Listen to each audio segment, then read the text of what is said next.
I'd like to call to order the Charter Township of Chesterfield regular Township Board meeting for Tuesday, January 14th, 2025 at 7 p.m. to order. Could we all please stand and recite the Pledge of Allegiance? I pledge allegiance to the flag of the United States of America and to the republic for which it stands, one nation, under God, indivisible, with liberty and justice for all. Clerk Berry, could you call the roll? Supervisor Kersten. Here. Treasurer Elliott. Here. Trustee Anderson. Here. Trustee Joseph. Here. Trustee Hornberger. Here. Trustee Vosberg. Here. Clerk Berry is here. Item 4, the approval of the agenda. Is there a motion to approve the agenda as presented?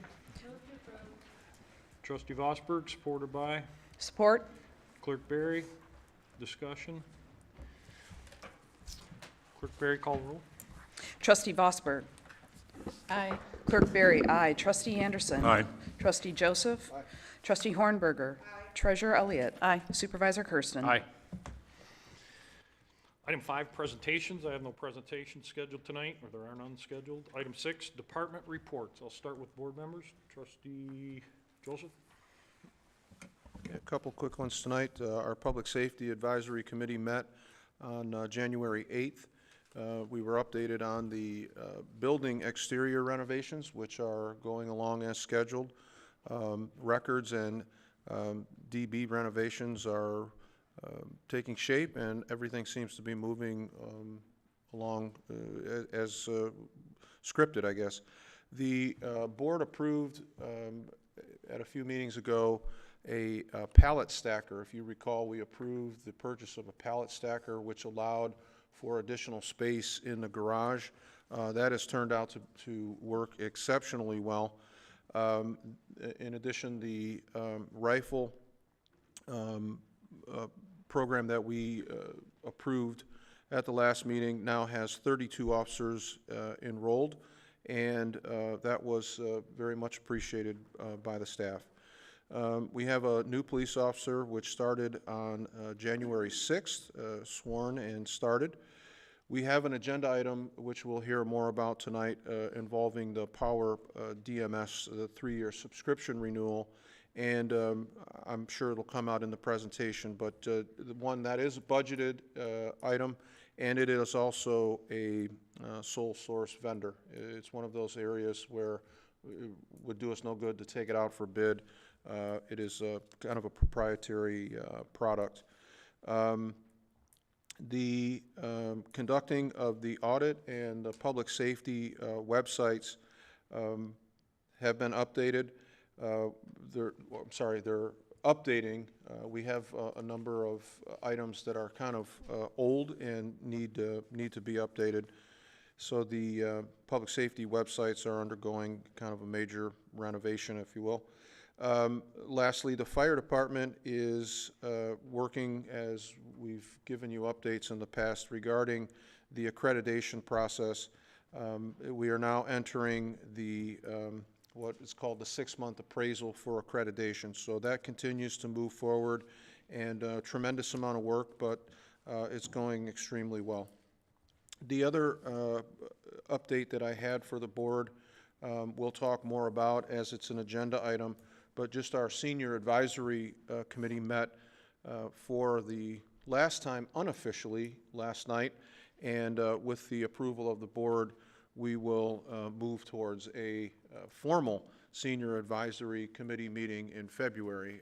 Our senior advisory volunteers are here tonight, and I wanted to say to them publicly how much I appreciate their work and contribution to the senior advisory board. When we started this last year, we did so at a time when our township was undergoing a lot of renovations to this building, and it caused some displacement of programming at the seniors in our senior center on grounds here, and we utilized some space at the community center.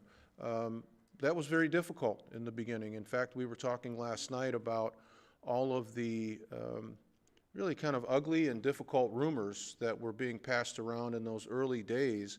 And when we decided to form the committee, what we have in the way of the audience members who you'll hear from tonight, was volunteers that were willing to talk with all of the participants that came into the community center, the senior center, and give them direct information, which they got from the board. And when we started to meet, we were able to, really provide immediate information to the seniors and also eliminate disinformation or misinformation. So I've served on a number of boards. This is my fourth term as a trustee, and I can tell you the Senior Advisory Board is one of the most rewarding assignments I think I've had, and I really appreciate the support and the volunteer spirit from the individuals that I serve with on that committee. So thank you.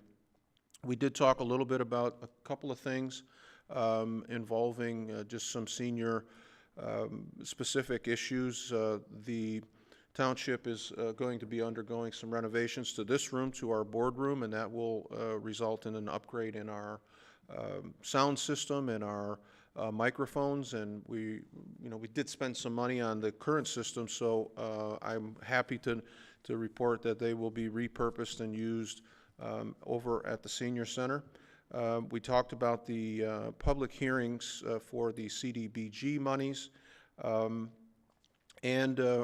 we got to the issue of funding, we started talking about the possibility of funding sources for Parks and Rec here in 2025, and just a lot of very, very good feedback from our seniors who are appreciative of not only the committee but the effort that the board has done to make sure that our seniors are taken care of. So our next official meeting will take place in February, and I again thank you ladies for your service to the township and the help that you provide to the other seniors. It's a lot of work, and you spend a lot of time talking and sorting things out, and you get a lot of I heard this and I heard that, and I appreciate you just finding out what is right information and making sure that that gets spread so that our seniors aren't stressed about things that they don't need to be. So thank you. And that's all I have, Mr. Supervisor. Thank you.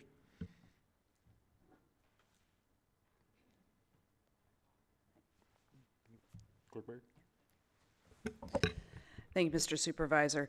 Members of the board, good evening and happy new year to everybody. Good to see everyone back. Glad and hope everyone had a safe and happy holiday with everybody. Clerk's Department has begun the first phase of our records management project. That project will be brought before the board in its full entirety at our next meeting, but we have begun the preliminary first stage of identifying and sorting some of our backfile records that are over at the youth center. We are taking a systematic approach to the departments and types of records that we are starting with. That process can be escalated if the board chooses, and we will be again bringing a presentation. Myself and records coordinator Erica Savinsky will be at the next board meeting to share with the board our proposed timeline and solution for that, and then the board can direct us how they would like us to proceed. Fortunately, it's a very scalable project, and we can increase or decrease the scope of that depending on what the pleasure of the board is, and we are prepared to do that. But we have begun the process, and we look forward to giving the board the full scope of that and how we see this occurring so that those records will ultimately become more accessible, and that we will accomplish the stated goals relative to that. The other thing I'd like to update the board on, and this is related to, but not specifically, the elections department. But over the course of last summer, you may remember, there were a series of fraudulent and series of misinformed text messages that were sent out to residents relative to the election and several other items. And in a response to that, there were some incidents that occurred. Those incidents were forwarded to the proper authorities as per the security protocol demands. And I just would like the board to know that our police department, specifically Captain Brian McNair and Director Bassett, took those seriously. They were forwarded to the state police. The state police investigated as well as the FBI. And because our police department did the right thing and did it so well, as a result, over the holidays, there was an individual who was charged criminally in connection with all of those text messages. So I just like to let the board know, again, what a tremendous job our public safety did. They took it seriously, and they took threats to an elected official and an election inspector seriously, and as a result, we have people being held accountable for that. So I just like to publicly thank them and let the board know that, again, they're doing a great job. Thank you. Thank you. Department reports from the floor. Seeing no department reports from the floor, I will move on to item 7, public comments on the agenda items only. There's a 3-minute time limit. If you would please state your name. For the record only, it's not required. The mic is open.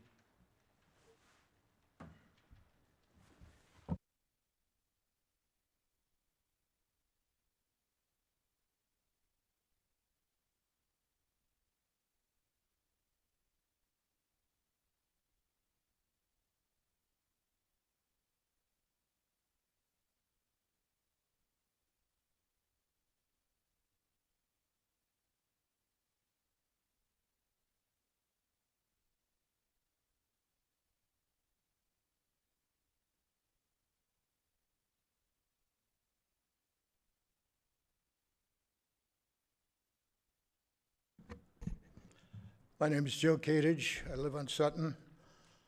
I'm here to comment and actually request that the request for funds on H to repair the Demink pump station basically held until we get a response from Supervisor Kersten as to something I wanted and everybody's wanted for the last couple of years, and that's the HRW engineering study that should have included all the charges that goes into a bill collection. My concern with this, over the past 3 or 4 years, there's money in there that's not only charged as an expense, which is depreciation, but it's included in the water bills. So people have been paying into the water bills for depreciation. That, excuse me, that's was put in there specifically to repair and upgrade lines. We've not done that, at least for 3 years. Activetti did some of it in previous years. And so basically it amounted to about $2.5 to $3 million a year, somewhere in that area. Now, that money was not used for anything on the sewer lines. We've not known what was happened, what changed in the HRW that changed any of that process. But at the end of the time, every audit, there's every extra money left into the sewer and water department funds. It's all been spent, obviously, on other projects other than the sewer department. And it's time to stand up and say, what's going on?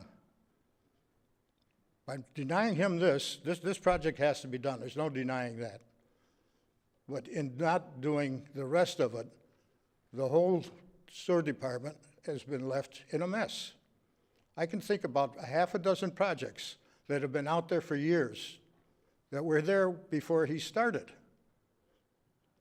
that have not been done, and there's no accounting for the money, except I'm sure this is coming out of that money, and it's been 2 years since this happened.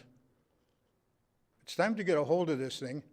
Basically, have him show the HRW study, which he told me claimed all the charges that went into the sewer and water bills. We did it initially when we did the first bills. I've got the old copies when we did the first bills 8 to 10 years ago. And unless they changed that, it shouldn't have changed, or we should know about it. But it's the only way you're going to get any handle on this thing and make him do the right thing. You ought to say, we'll hold off on this till you give us a study, show us what's in the water bills, and essentially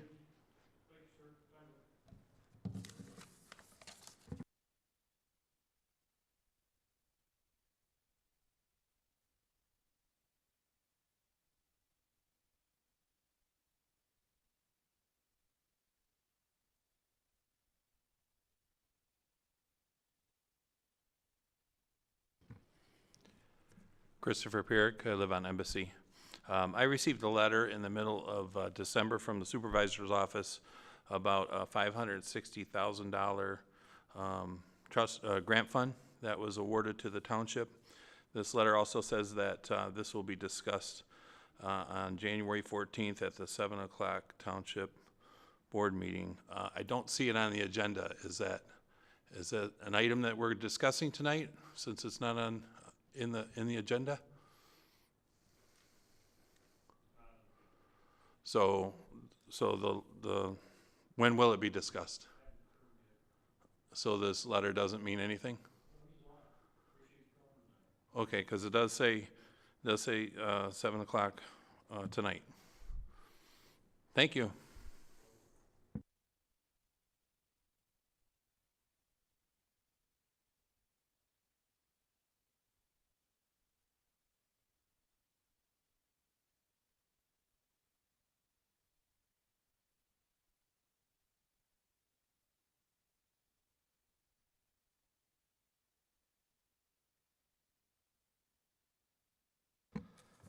Good evening.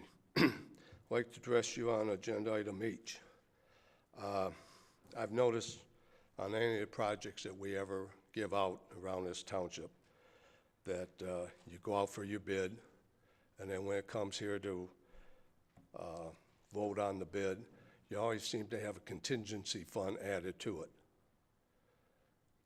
After a period of time, I'm sure there isn't a contractor out there that hasn't realized they can underbid their job, knowing that you're going to add a contingency fund there for them. And all they have to do is show there's overrides and get it. You think maybe you could just pass what the bid is and the contingency fund at another time when the contractor can show the whole board, and the board can get together and vote on whether they should give the contingency or not, instead of passing the full amount. You know, after a while, I mean, there's contractors not going to use you, and that's what they're doing. They're using you because you're letting it go this way. Thank you.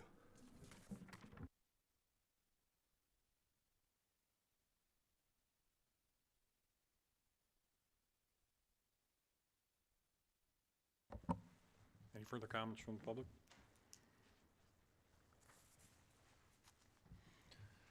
Item 8, the consent agenda. Clerk Berry.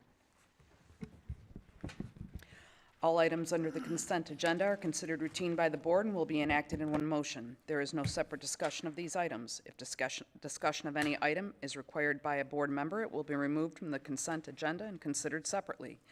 8A, approval of the minutes of the regular board meeting of December 17th, 2024. B, approval of the payment of bills as submitted by the Finance Department. Is there a motion to approve the consent agenda as presented? So moved. Motion by trustee Joseph, supported by Supervisor Kersten. Discussion? Clerk Berry? Trustee Joseph. Aye. Supervisor Kersten. Aye. Trustee Anderson. Aye. Trustee Hornberger. Aye. Trustee Vosberg. Aye. Treasurer Elliott. Aye. Clerk Berry, aye. Item 9, public hearings. There are no public hearings scheduled. Item 10, the regular agenda. Clerk Berry. Regular agenda item 10A is to set a public hearing for January 28th, 2024 at 7 p.m. to hear comments regarding the allocation of the 2025 Community Development Block Grant CDBG funds. Supervisor Kersten will make a motion to approve. Is there any support? Second. Clerk Berry. Discussion? Trustee Joseph pretty much covered this process, and this is a reoccurring process yearly based on the funds that we receive, so for the public's knowledge. Clerk Berry, call the roll. Supervisor Kersten. Aye. Clerk Berry, aye. Trustee Anderson. Aye. Trustee Joseph. Aye. Trustee Hornberger. Aye. Trustee Vosberg. Aye. Treasurer Elliott. Aye. Item 10B. Item 10B is a recommendation by Supervisor Kersten to establish the Senior Citizen Advisory Board in Chesterfield Township beginning January 14th, 2025. Motion by Trustee Joseph, Second. Support. supported by Clerk Berry. Discussion? Again, Michelle, I'm sorry. Go ahead.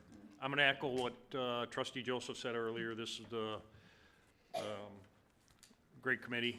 I think we're moving the ball, and we're going to make it bigger and better and faster. So go ahead, Michelle. Sure, just giving a little bit of background on where these meetings came from. We recognized that there was a gap between administration and then the general senior center public. Our membership were confused at different directions we were taking, and because we have changed so much in a good way, but changed a lot very recently, that they needed to play a little bit of catch up and have some more intimate discussions that could then be brought back to the greater public. So in recognizing that, we created the board. We've done a lot of, or created the meetings. That's a lot of good has come from that, and so now we're heading into the direction of asking for that to be a recognized commission. That way it can continue forward. Thank you. Any questions from the board? Trustee Vosberg? Thank you, Mr. Supervisor. I support this. I just have a question. There are attachments, one including bylaws. Is that something this board is approving, or will the committee approve that? So the bylaws that are in your packet are just an example. It's kind of a draft of where we would start. The bylaws that are there are modeled off of the Parks and Recreation Commission as well as beautification. Those will actually be voted on by the commission themselves once they are established, then brought back to the board for official approval. All right, thank you. Thank you. Trustee Joseph? Yeah, not to belabor what I said in my presentation, but I did want to also thank Ms. Vanderson. You chair these meetings, and, you know, just being candid, when we first started, there was a lot of frustration, and people came to those meetings feeling like there was a, you know, really a breach or a letdown in the trust department. From the board to the seniors, they felt that they had really just been an afterthought in all of the big plans in the township, and there were a number of really difficult issues. And some credit also to then trustee Demink, because I think through your leadership, we were able to sit down and really just get to the root of what the problem was, and then really attack it from a solution based instead of, you know, why did this happen? And we took note of that to make sure that we weren't, you know, shorting people when it comes to communication and sort of forewarning. But your leadership on this committee has been excellent, and I know that's in addition to your day.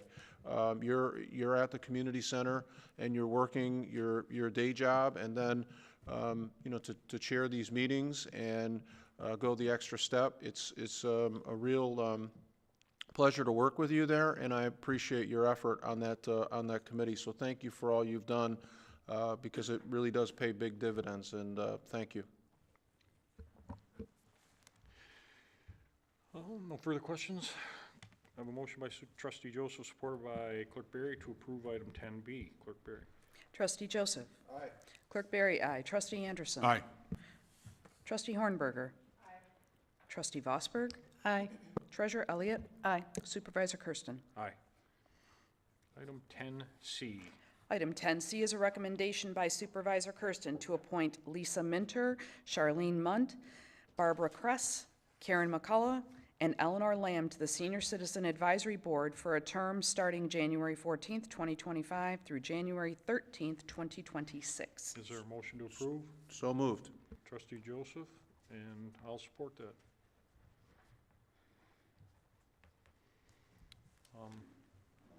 Do the individuals want to identify themselves? You don't have to. You're all here. Signify by raising aye.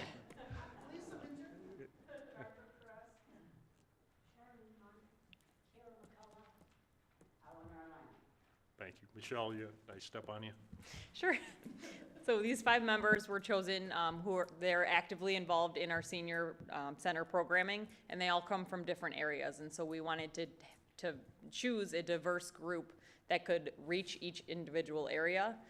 You find with senior programming, you either do everything or you do one specific thing and nothing else. And so we want to make sure that we were able to spread the message back to the entire membership. So they've been instrumental and full support in having them continue on the professional board. Thank you. Any discussion from the board? Treasurer Elliott?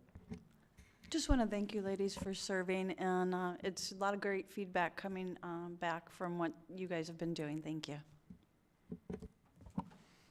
Further comments? I have a motion by Trustee Joseph, supported by Supervisor Kersten, to approve item 10C. Trustee Joseph. Aye. Supervisor Kersten. Aye. Trustee Anderson. Aye. Trustee Hornberger. Trustee Vosberg. Aye. Treasurer Elliott. Aye. Clerk Barry, aye. Thank you. Thank you, ladies, again. Item 10D. 10D is to approve a recommendation by Supervisor Kersten to appoint Jacob Tazek, Yep. all right, as a full-time member of the Zoning Board of Appeals, transitioning from his role as an alternate member with a term ending April 23rd, 2027. Just some background. Jacob is an alternate member. He was brought on. I am very fond and proud of this young lad. This is an Anchor Bay graduate. He's at U of M. He's taken an interest in our community, and he's got a very busy schedule if you have an opportunity to follow him on social media. But this is nothing but an asset and a young gentleman that's going to participate in our local politics, I think, in the future. So I appreciate it. I would like to make a motion to approve it, and I'm hoping that there is support. Support. Trustee Vosberg. Supervisor, I just wanted to let everyone know that Jacob did want to be here tonight, but unfortunately on Wednesdays, he does tutor elementary children.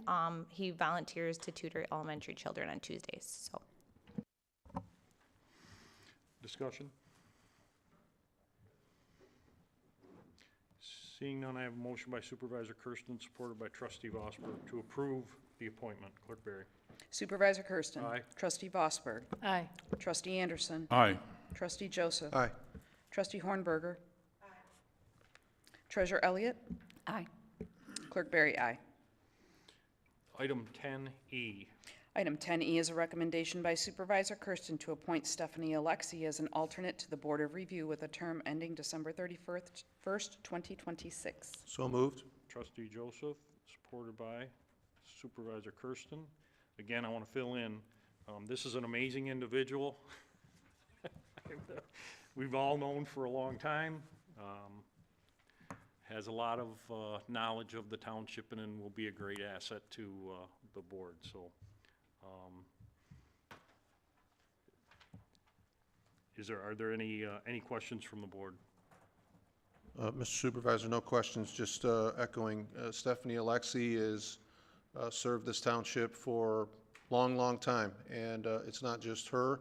Her husband, Jerry, was a former trustee here and stays involved with the township, so thanks for your continued service to the township.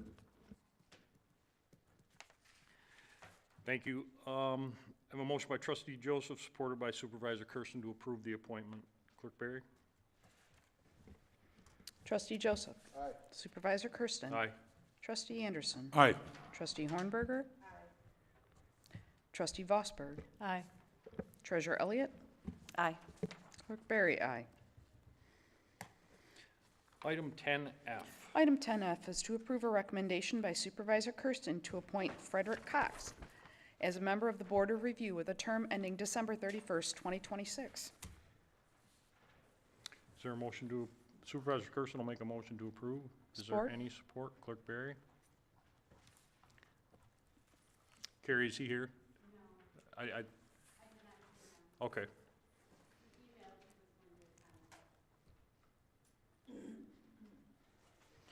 Discussion from the board?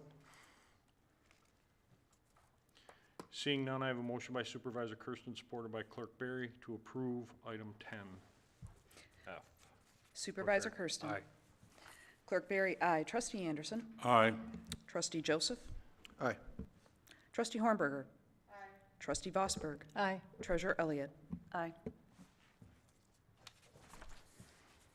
Item 10G. Item 10G is to approve resolution number 2025-01, 2025 real property tax poverty exemption application, and authorize the Township Board to adopt the policy and guidelines as updated and revise the household income amounts as stated in Section 2 of the income guidelines. Is there a motion to approve? Motion to approve. Treasurer Elliott, supported by Supervisor Kersten. Carrie, floor is yours. Good evening. This is just an annual update to our hardship application for 2025. The only thing that has changed is on the board here is the federal poverty income guidelines. But annually, we are required to, or mandated by the State Tax Commission to have the board approve our income and guidelines, our income guidelines and assets and the poverty income levels.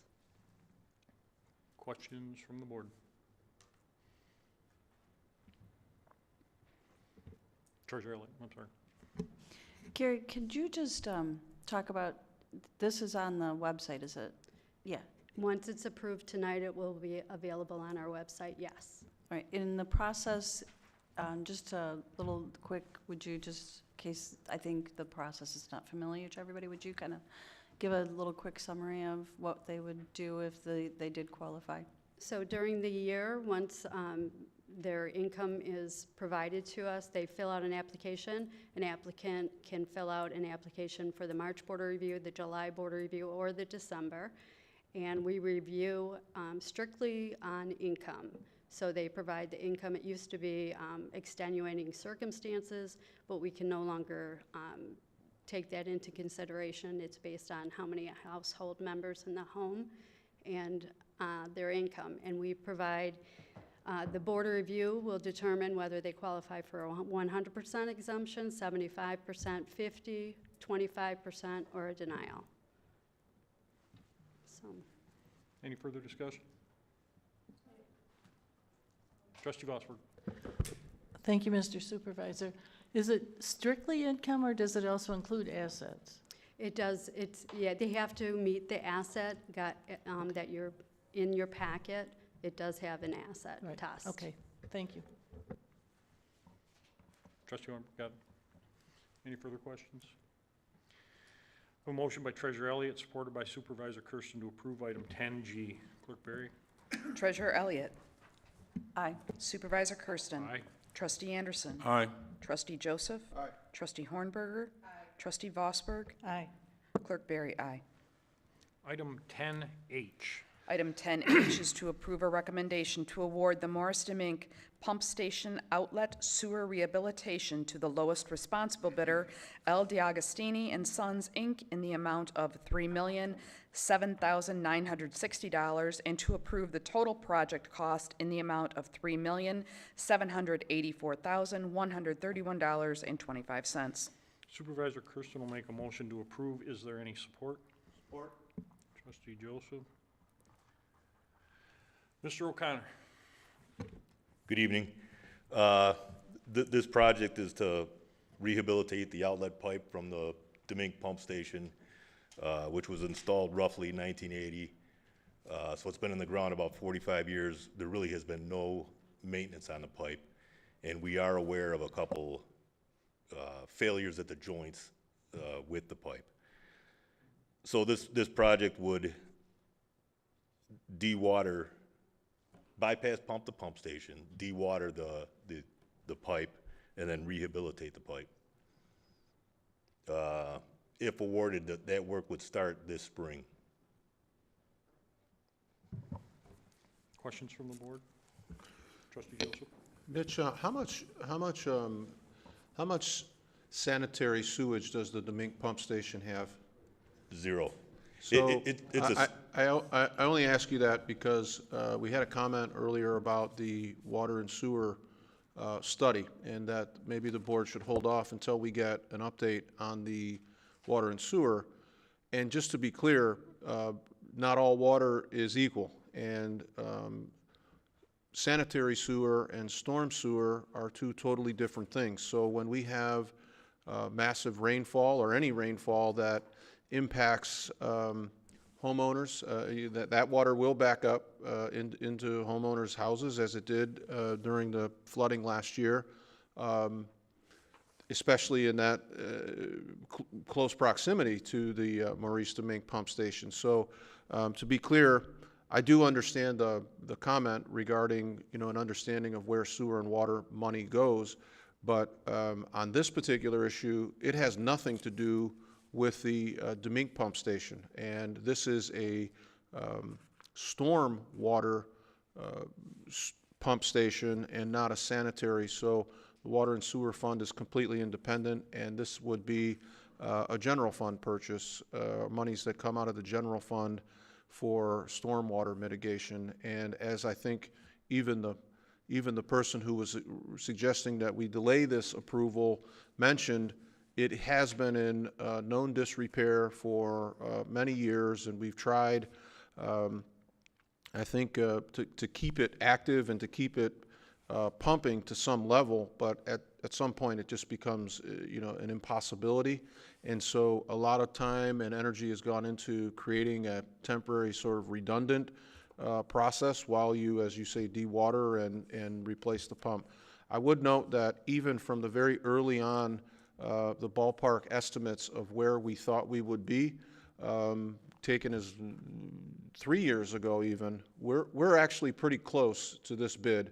And that really just doesn't happen when you look at the cost of, the materials involved in this kind of endeavor. So for the record, DeAugustini is a phenomenal contractor, and I'm glad that they're heading up this project. The only other area that I wanted just confirmation from you, and if I got it wrong, please tell me, but the contingency fee that is baked into every, it is a industry standard. It's baked into every bid process. So it's not as if certain vendors or certain contractors will then add a contingency fee, or that the township then, after the bids come in, add a contingency fee. Typically, there's an industry standard, a percentage of a particular project given the size and scope of the project.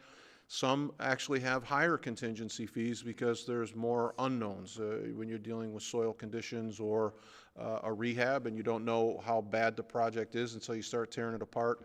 This one seems to be pretty consistent with the others, and it's customary in every major project that I've ever seen. So it's not a situation where the township could get fleeced.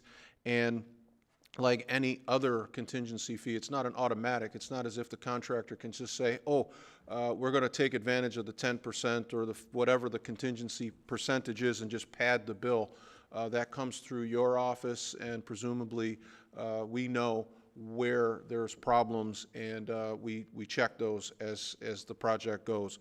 But to not have them there would be short-sighted, because there's always contingencies. So it's an industry standard, and I hope I got that right. Thank you, Mr. Supervisor. Thank you. If you're absolutely right about the stormwater and the sanitary sewer water. This is a stormwater project. And then the 10% contingency is a standard. We did recommended a 20% contingency for the northeast sanitary sewer because of the dewatering factor on that. And dewatering is one of those items, one of those pay items that can take a lot longer. But 10% is the industry standard, and that's what we used on this job. Thank you.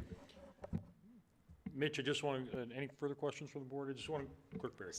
Sorry, I actually have 3 of them, but they're going to be real easy for you to answer. Okay, first question, when do you anticipate, what kind of time frame? You said spring to start, about how long is that project going to take? There's a couple of other, I'll give you all 3 and you can probably answer them all. One, how long do you anticipate the project taking from start to finish dates? Secondly, how long do you anticipate that this rehabilitation is going to last? What's its shelf life? And thirdly, I see that with this project, we're going to have a number of road closures and detours and so on. So my question relative to that is, who is the responsible party that's going to be communicating adequately and often with our residents to let them know what to expect? Is that the vendor, or is that something the township will need to do? The first question, I think, was the schedule? Yes. Okay. So if it's awarded tonight, they'll start the submittals to WHM, our design engineer, for the shop drawings. But they're scheduled to start tentatively in February. And then the dewatering would start, the bypass pumping, the rehab, and then they'll be done probably early summer of this year. The whole project will be done this year, and then whatever minor restoration would happen later in the year. Okay. There is was the traffic control the second question? Or The other question was, how long do we anticipate the life of this rehabilitation lasting? The rehabilitation is, I believe, a 50-year, projected 50 years. Okay. And then the traffic control, it's a great question. There will be one-way traffic maintained on Jefferson. We're taking out a lane for the entire duration of the project. That traffic plan was submitted and approved by the Road Commission, the Department of Roads. And all the traffic control measures will be installed by the Augustini. Will they also be communicating that to our residents, or is that something that we need to be doing? Yeah, we can do that. Actually, I don't even know how that happens. I probably should know that, but I don't. You know, once people see there's signage put up before the project starts, and then you kind of just figure it out for that half a year that you can't go that way on Jefferson. Do you want to say something, Stevie? I was just gonna say, yeah, there's typically a letter that goes out before the project starts to every resident that's impacted. A letter will go out to every resident that's impacted by the project. in Okay, so advance, that's nothing yeah. that we're going to have to do. You guys will take care of We that. coordinate that with the contractor, yep. Perfect. Thank you. For me, trustee Vosper, go ahead. Just good question about the traffic information, but if that's with the Department of Roads, that will also be on their website, I would imagine, with all they report daily, and they also report project-wise, seasonally, what projects are going to be underway and what the traffic conditions are. Is that going to be part of that communication? Yes. The traffic control plan was reviewed and approved by the Department of Roads. Right. And it's per their standards for traffic control. So then that gets, because that's something they've approved, that's on their work list to make sure that that's communicated through their website? Yeah, we'll make sure that happens, absolutely. Thank you. Treasurer Elliott? Supervisor, if you don't mind, I'm not sure either you or Mitch, but could you, because there was a question that was brought up in the public comments about the funding, and I figured you were going to go there. Could you just kind of rehash the grant funding, because it does say on the agenda item that this is funded by a grant, but I think that to just kind of, revisit that, if you don't mind, one of you. So do this that? you want to cover it? Go ahead, So this brother. project is covered by some of the earmark return dollars that we've got from both the state and federal government, and we are below that number. The comment from one of the speakers too is we get a handle on it. We have a very good handle on this. We know exactly how that pump station operates, where its deficiencies are, and what needs to be updated. We have a full understanding of it. I've been here 3.5 years, and this pump has been operated out of Water and Sewer Fund and not the district that was established in 1971 or 2, I believe. And the township residents have been paying for it on a tune of about $35,000 per year, and which should have been charged actually to the district that was established back when it was built. So we still have some work to do on it as far as understanding administratively what it looks like. I can't explain why certain decisions were made previously by individuals that sat on this board prior to. I don't want to, but moving forward, we will fix it. We will understand it, which we have a full understanding of it, and we're going to implement it. And we've got great partners with the state and the federal individuals who have given us the funding to fix it and bring it up to date. We will continue to engage the county as far as if they're interested in, once it's completely rehabbed, whether it become a Chapter 20 structure. And all of those discussions are ongoing, and obviously will be presented to the board at the proper time and proper, when we have the proper information to present to the board. So when I took this seat, the board received a report that the pump house station needed drastic overhaul and attention, and that's the course and path that we've taken.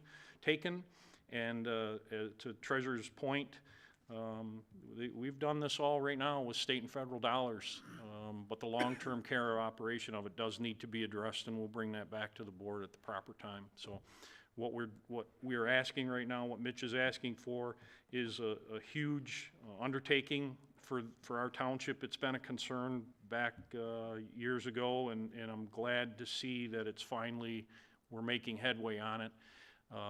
We don't need heavy rainfalls and having this station fail, because it does serve a large portion of our Jefferson corridor residents. So with that being said, Trustee Joseph, second round. Thanks. I don't want to belabor it. I think we've covered all areas, but and not to be thin-skinned or sensitive about why we've taken so long to improve this. I think for me, and I know I'm comfortable speaking for Trustee Anderson on this one, the delay wasn't in any disagreement about the need to fix the pump station. The delay really had more to do with a contentious issue, which is, I think, waved goodbye to us, but that is, I personally believe that the Jefferson roadway and the easement and all of the things associated with keeping water off of Jefferson, which is a county road, is mitigated by the Demink pump station. And so by virtue of the fact that we handle a lot of surface area for an impervious surface that we don't own, there's a lot of water that funnels into that station that I believe is the responsibility of the county. That's a difficult topic, and there's a lot of debate. And even if this whole entire board agreed with me and we said this was a county problem, I think we are all familiar with the response from the county. And that is, we get, we send in a request like that and we get a picture back of the, pockets turned inside out. And it's the same thing that we do when we have a problem with county roads. And so oftentimes this board is left in a situation where we have to take 100% of a problem that maybe isn't 100% of our causing or our responsibility, but in the interest of making sure that we don't have water in our residents' homes, we have to then make a decision, and that's, I think, in part, contributory to why it's gone on so long. And I appreciate the way that you put it. It was very diplomatic, Mr. Supervisor, but I don't want anybody to think that anybody who was on this board for years wasn't aware. This was just a difference of opinion on who shares some of the cost. And as I said in the beginning of my comments, that ship has sailed. It wouldn't matter if the whole board and the whole township agreed with me. I don't think the county's going to kick in on this. So we're left with a difficult situation, and the situation is do what we need to do, and we know what we need to do now. We got good contractors, and we got a good plan, and we were bailed out, and to some extent with some help, with some grant money. So this is a good thing, long overdue, as the supervisor said. But thanks. Thank you, sir. I have a motion by Supervisor Kersten, support. Oh, I'm sorry, Trustee Anderson, go ahead. Thank you, Trustee Joseph. You hit it right in the head. Just one part of this. I look at the importance of this for our residents in that area. And as Trustee Joseph said, a lot of these roads and ditches are county functions. And you hit it on the head. The county just, we can't help you. Yet at the same time, the county road commission comes out, 23-mile road, and grass it. Oh, got to repair that road for the inbound traffic, probably from Macomb Township, to repair that road in that shopping area. And this township kicks up a big hunk of cash there. Major renovations a couple of years ago up at 26 Mile Road in Gratiot, Macomb County Road Commission. You got to pay up there. We paid. And I know I'd just like to see a little more trading here when it comes to something like this. It's their road also, their ditches. You drive around Forbes and all those streets there and look at the ditches, what shape they're in. I think there was, I don't even know how long they've been repaired, or any of our roads in our subdivisions. We get the, as Trustee Joseph said, the empty pocket syndrome from the county. I think that perhaps there should be a little more hard-nosed negotiation with them on these issues when they come and want something from us to do their job. We should remember that at times like this. That's all I have to say. Thank you. No further discussion. I have a motion by Supervisor Kersten, supported by Trustee Joseph, to approve item 10H. Clerk Berry. Supervisor Kersten? Aye. Trustee Joseph? Aye. Trustee Anderson? Aye. Trustee Hornberger? Aye. Trustee Vosberg? Aye. Treasurer Elliott? Aye. Clerk Berry, aye. Item 10I. Thank you, guys. Item 10I. Item 10I is to approve a request by the Department of Public Safety to renew the Police Department's subscription to PowerDMS for 3 years at a total cost of $27,890.63. So moved. Motion by Trustee Anderson, supported by Trustee Vosberg. Director Bassett. Thank you. The PowerDMS, we're asking for approval for a 3-year period. This is the system that we'd use to create, distribute, comply with, as well as make sure that each officer is reviewing and then acknowledging that they've seen our policies. And as the trustee alluded to earlier, this is the only source that MACP currently approves for participating in the accreditation process. As we continue to be committed to the accreditation process, we're requesting that this be approved under a sole source. Questions from the board? No questions from the board. I have a motion by Trustee Anderson, supported by Trustee Vosberg, to approve item 10I. Trustee Anderson. Aye. Trustee Vosberg. Aye. Trustee Joseph. Aye. Trustee Hornberger. Aye. Treasurer Elliott. Aye. Supervisor Kersten. Aye. Clerk Berry, aye. Item 11, addendums. There are none. Item 12, public comments. There is a 3-minute time limit. The mic is open. If you would again, please state your name for the record. Not required, just keep track. The mic is open.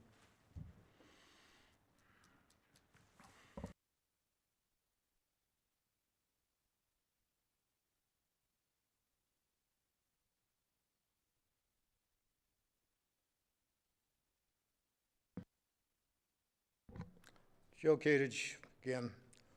Maybe I didn't explain enough what I was after to begin with. It wasn't over the county sharing cost with that pump station. It was where the money was coming from. Now, is it coming out of the general fund, or is it coming from the sewer and water fund? Nobody wants to tell me? Anyway, thing I was after is the fact that there is money put in the sewer and water fund, collected it within the bills for depreciation, which is aimed at rehabilitating every year, any aged lines, equipment update and that. Let's say $2.5 to $3 million a year, and nothing has been done. Money has been spent elsewhere. Now, I thought this was going to come out of the sewer and water fund, which doesn't make any difference at this point. But the other thing I've got to ask, you say you're debating what, whether you're not going to get anything in the county. You did get $4.5 million, what, 2 years ago from ARPA funds that could have been used for this. Instead, you built a school, or you bought a school that cost us $2.5 million. Needs, what, another $5 to $8 million to upgrade the electrical and the HVAC? Why couldn't you use that? Why does it have to come out of funds that people pay for? The ARPA funds were specifically for that. So it's infrastructure because it was supposed to put people to work.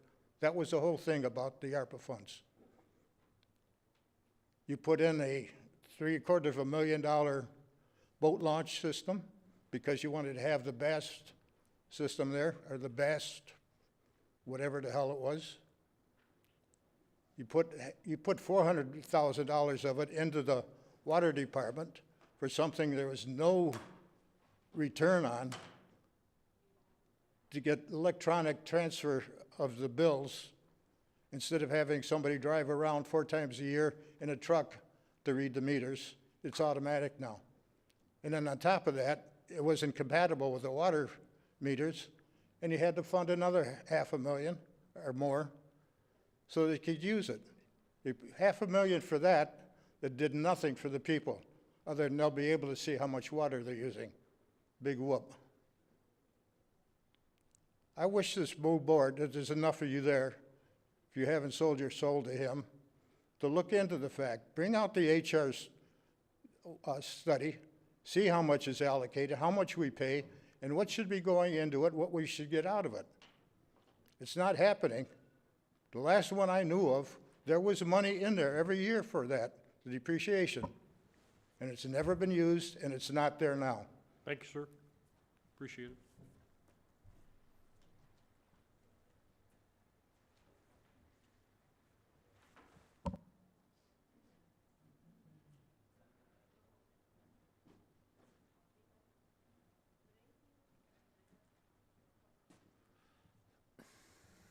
Christopher Perrick, I live on Embassy. So I haven't been to, this is the first board meeting I've been to since the beginning of October. In the middle of October, my wife was in a car accident and she was severely injured, so I've been kind of prioritizing my time there. Thankfully, she's doing better. She's got a long road to go, but she's doing a lot better every day. I say that to say this, that shortly after her accident, we had to force ourselves to go to the community center to do our November election voting. And while we were there, we were greeted by everybody politely. They were just doing everything they could to accommodate my wife, offered her a wheelchair, offered her a place to sit down and vote.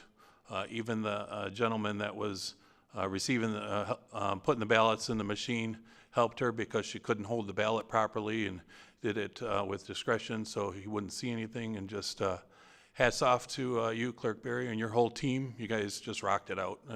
Appreciate it. It was very well noticed. Thank you.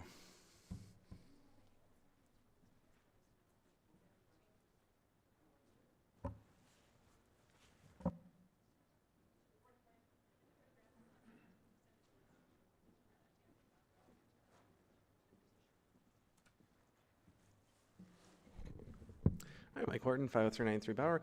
All right, Happy New Year, everyone. As I've always said in the past, it's a good chance to start anew. Here is the first meeting in January, and we can see what the year brings forth, especially now it's a new term as well, both here and in DC and around everywhere. So let's see what 2025 brings about. But as we're watching the news and such, I look at the issues going on in California right now and seeing how the majority of the issues being for what they're dealing with and their tragedy stems from an issue of governmental mismanagement and how poor planning of such a disaster came about.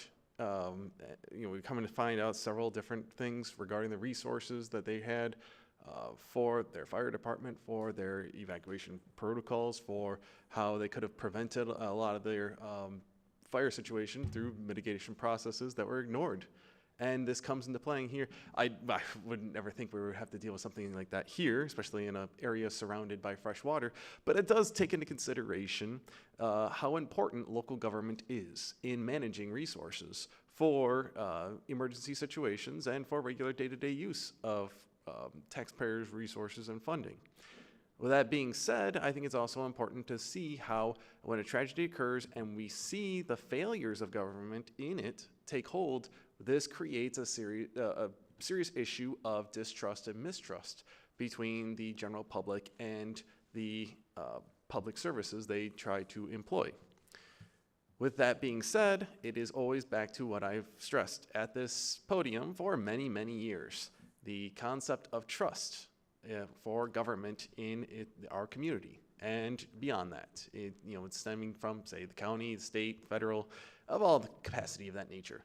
But here in the local government, we should make sure that we have a good trust between the citizenry and the elected and administrative officials of this government to ensure that any type of day-to-day operations or emergency situations, such as the disasters, are capable in the hands of with the resources we are dealt with. As time goes on, we are going to find out that we are entering into a period where there's going to be a limited pool of trained individuals to turn to. As I've stated in the past, you are no longer in the era of the citizen volunteer capable of providing help to their fellow citizens at their time of need. You need specially trained individuals. So we must always have our watchers on the wall protect us in a vigilant and always guarding manner. But if they do not have the proper training or resources to be employed in such a manner, then that comes into play. Thank you.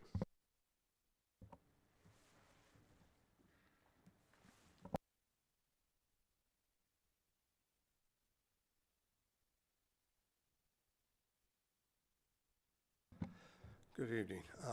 Trust, that's a good thing. Trust in our politicians. I got a little pet peeve. Maybe you guys can let me know about it, figure it out for me. You guys go into closed session from time to time. And I understand it, with problems, with the lawyer and that, you have to talk to them. And there's things going on at negotiations that until things are finished, you can't say anything about. And you do come out afterwards and that, and you do have a vote on it.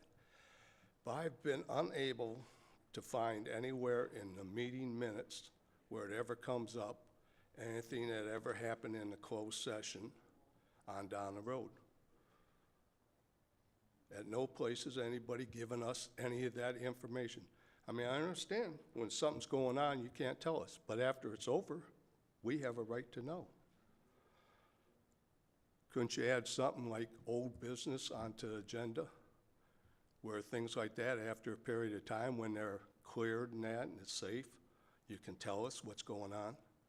Many things have happened in this township in the last few years that have been done in closed meeting. We had a police officer. Now that was let go. Now there is money that came out of township funds to settle that. We don't know what the cost of settling that big billboard on 20 Mile Road cost us. We don't know what a lot of things are costing us. I understand we're buying property now for the Rex, Parks and Rec, a couple of lots. Probably isn't done, but will we ever find out what the cost of the property is? Seems like there should be something called old business to bring that around and finish it up so it is on our record, public record, and people can see it. Thank you.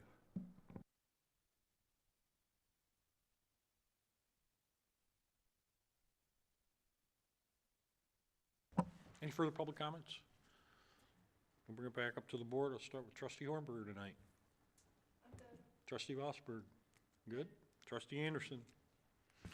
14 degrees out there right now. Make sure the kids are dressed accordingly. If there's school tomorrow, and also take care of it yourself. Good night. Trustee Joseph. Thank you, Mr. Supervisor. Just there were a number of issues that Mr. Kadich referenced with regard to depreciation. I share some of those concerns. The only distinction that I was trying to make as it related to Demink was that there are no water and sewer monies that can be spent on the Demink pump station. So that is completely independent. And so that was the only area that I made a distinction of the water and sewer rate study. Not that it's not relevant, it just wasn't impacting the decision on Demink. There cannot be water and sewer monies spent on that. It is stormwater and not sanitary sewer. The comment, Mr. Perrick, I didn't know that your wife was in a car accident. I'm very sorry to hear that, but glad that she's recovering. I met you when you started coming to meetings, and then we got to know each other a little bit better, ironically, as we were opponents in a race for this trustee seat. And you're one of the finest people I've ever met, and you're just a very genuine person, and your wife is a great lady. You were one of the first people to say, hey, we're thinking about you and your family as I was struggling, and so I'm glad to hear that your wife is doing well, and thanks for sharing that with us. The comments regarding closed session, Mr. Locke, you're right. There are things that we do in closed session that are very limited, and they're defined by the attorney in terms of what can go into open session, closed session, so forth. But I want you to know that any monies or any action items that come out of those discussions, and that's what they are in closed sessions, they're simply discussions until the board reaches a decision that money needs to be spent or money is going to be spent. And those have to be done in open session. So the minutes associated with any action items that come out of closed sessions are they're public, just because of the nature of the Open Meetings Act. We cannot spend your money in closed session. We can deliberate and we can take direction on say a legal issue or a human resource issue, but when the resolution to that is money, that's your money, and that comes back into open session. So perhaps the clerk can address some of these things. There are minutes that are taken in closed session.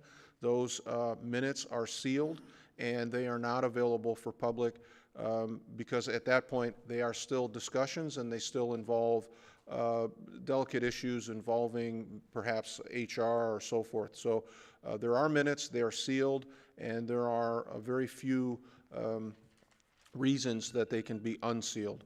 And if I could just, I wanted to share a quick update.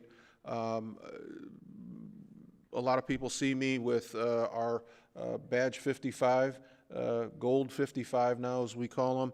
And for those of you that don't know, Mr. Riker was diagnosed with cancer when he was a very small child. He was sworn in as a police officer. He is Chesterfield's youngest sworn officer, and he has been visiting the St. Jude campus in Memphis for probably 12 years since his diagnosis. The last several years, every quarterly visit is met with great news, and his condition is stabilized, although he remains on chemotherapy. Unfortunately, just before Christmas, his visit to St. Jude was not consistent with the others, in that we did not get good news, and there was some movement in his tumor growth. These tumors are inoperable, and they have been for since diagnosis. But the treatment for Dylan was to undergo a very intense radiation regimen. Doctors wanted to start it immediately. Dylan was insistent that he wanted to be home with his family for Christmas.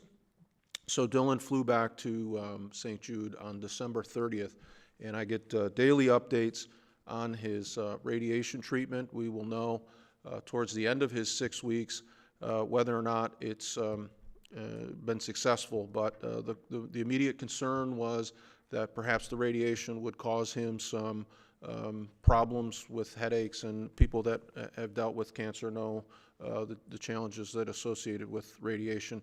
I'm happy to tell you that Badge 55 is doing well.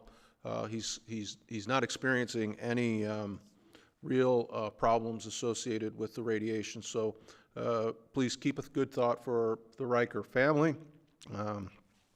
Dylan's father isn't able to stay with him the entire 6 weeks, so the family is kind of taking time. But if you have it in your hearts to look into the St. Jude organization, and I can tell you from my years of friendship with them, the Rikers have paid not 1 cent towards their treatment or their travel. Dylan called me when he got to Memphis and said that the St. Jude people really outdid themselves this time, because he's in a new wing. The Domino's Foundation donated some pretty substantial monies for a new dormitory type apartments, and Dylan is he said he's well, He's big timing it out there. He's got his own room and a suite, and he's doing well, but could use any prayers or good thoughts that you may have for him. Thank you. Treasurer Elliott? Thank you, Mr. Supervisor. Just two quick comments. Sorry to hear about your wife, Mr. Perrick, and I hope she's doing better, and our prayers will be with your family. And then I have experienced, as a cancer survivor, radiation treatment. Sad to hear that Dylan's having to even go through that, and we'll be keeping him in our thoughts and prayers. Thank you. Clerk Barry? Thank you, Mr. Supervisor. First, thank you, Mr. Perrick. I really appreciate that. That gives a great opportunity for me to remind everyone, that any voters who have in need of accommodations, if you have a disability that is either temporary or permanent, that we have resources to assist you in voting in any manner in which you'd like to vote. So if you want to come in person, we can make accommodations for you, and we're happy to do that. If we know about them, please, if you come to a polling location, let one of the inspectors know right away, and we will be able to assist you as soon as you walk in the door. And that is our goal, is to make the voting experience a positive and as comfortable and convenient experience for all voters. But please don't worry if you have a disability. We will absolutely accommodate you. So I'm very glad and happy to hear that. Also, there are no elections in Chesterfield this year. There are 3 potential dates for elections: May, August, and November. We currently do not have any. The only reasons that we would have an election would be in the case of a special election that is called for one of those dates for an unexpected office vacancy, or in the event of a millage question, whether that be from one of the school districts. The only school district we would expect to see anything like that from is New Haven, because Anchor Bay and L'Anse Creuse recently had millages. We don't expect to see anything from them, but there is a potential for a New Haven millage if that is the case, or a local millage question. So in the event that that should happen, we will certainly proceed to notify all of our voters. The last day for language to be submitted to the county clerk's office and to our office and then to the county clerk for local millage questions or local questions is February the 11th for May. So it's about 2 months out from an election that the local municipality or local school district has in order to notify us of an election. So for our May, that date is February the 11th, and we have not received anything as of yet. Last issue is the issue of closed session minutes. I know it's been addressed, but the way that we work that, even the board members do not have those closed session minutes. We go over those closed session minutes in the closed session. They are then recorded. They are placed in a sealed envelope, and they are in my possession in my sealed locked desk, not sealed desk, my locked desk, or into a secured location. So no one has access to those minutes, and those minutes remain sealed. The only way that they ever become public or are unsealed is under a court order. So closed session minutes are very different in that way. And then they are also destroyed after 1 year. All other minutes are permanent records. We keep them forever, but all closed session minutes are destroyed after 1 year according to their record retention schedule. Thank you. Just some items for me real quick. Karen forwarded all of you today the GLWA email. Please take a look at it. It does impact our future water and sewer rates here and from GLWA. I've had some preliminary discussions with most of you on the QBS groups to reestablish them for the contract reviews. We've identified over 25 contracts, I believe it was. 12 to 15 of them expired this year. That QBS groups needs to be reestablished, and I'm willing to, whoever wants to participate in it. You also received an email about the discussion I'd like to have, and it's not a deliberation or just an informative meeting with each one of you about township property and some of the issues and requests that I continue to receive, and I'd like to meet with each one of you, and I've sent an email if we don't have to meet as a whole, but just a discussion to see what direction we want to go in. I think one of the speakers kept saying HRC or HRW, or it's HRC. The water rate study group that we've engaged in, we put it on, we kind of suspended it because of the legislation that was pending. The goal is to, we've reinitiated that. That began last week. Obviously, the email that we forwarded to you also impacts that discussion, but my goal is to have that complete and at least presented to the board in its final phase here in the first quarter of this year. We continue to chase state and federal funding for several projects throughout the township, working closely with the current elected officials and meeting with them, and we continue to do so. One of the areas that that Trustee Anderson spoke to is roads and funding. And he's spot on when he says the only way that you're going to get anything accomplished is they have partnerships, and the partnerships come with money. So we have a Streets, Pathways, and Sidewalks Committee that has kind of taken that on, and that has been a huge asset, and will funnel a lot of those requests through there. My point is we'll continue to chase state and federal funding, community dollars, as if we can get them returned back here to township.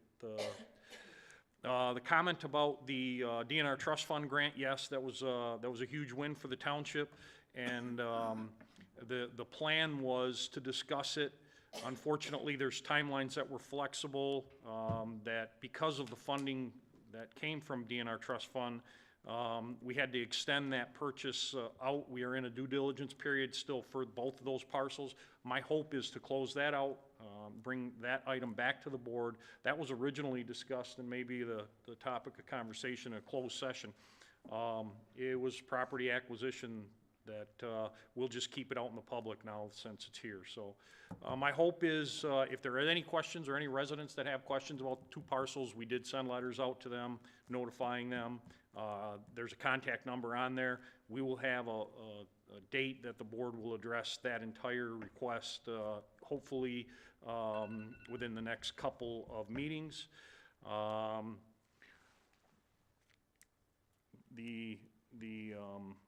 The expenditures of ARPA, we've gone over that several times and the reason why. So we'll continue down a forward path of modernizing the water and sewer meter reading process and make it open and make sure that all the residents and users have the access to it that they need in a minute's notice. So with that being said, there's no closed session tonight.